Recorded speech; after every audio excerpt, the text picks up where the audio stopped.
Kapag asawang matinong babae, hindi siya mabubulag. Eh bakit? Noon pa yan eh. Kahit na nga si Rosen, malabo na rin yung mata talaga. Hindi ibig ko sabihin, kung si Rose ay matinong babae, inano niya yung asawa niya, nasikaso niya, hindi yan mabubulag.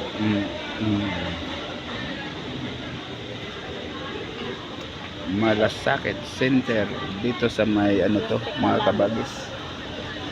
Asawa ka ng maano sa ano, yan. Malasakit Center dito to sa may S Avenue. Ayan mga Kami nga kabagis. sinundo kanina. Dali mo ko sa...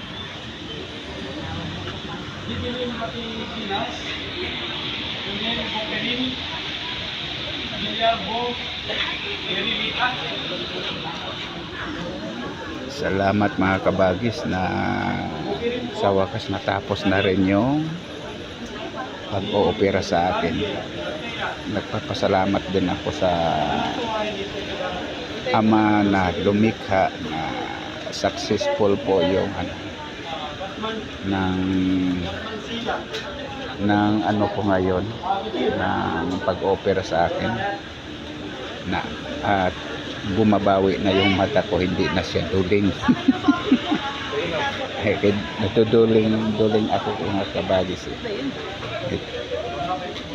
Dito ano, kasama ko pa rin ang misis ko. Naawa na nga ako dito kay ayan oh. 2 araw na siyang absent kahapon saka ngayon. Ngayon ko lang siya pina-absent para ano, masamahan ako sa ano, kaya hindi pwedeng mag ano ako, operahan na walang kasama.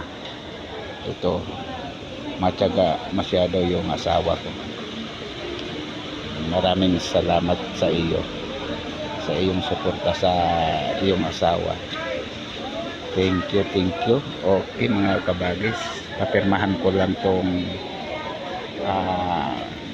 galing sa doktor na awa ng Diyos po, wala akong nabayarang kahit 5 sa hospital, pero yung gamot na papatakay wala dito, yan ang bibudhin ko sa labas.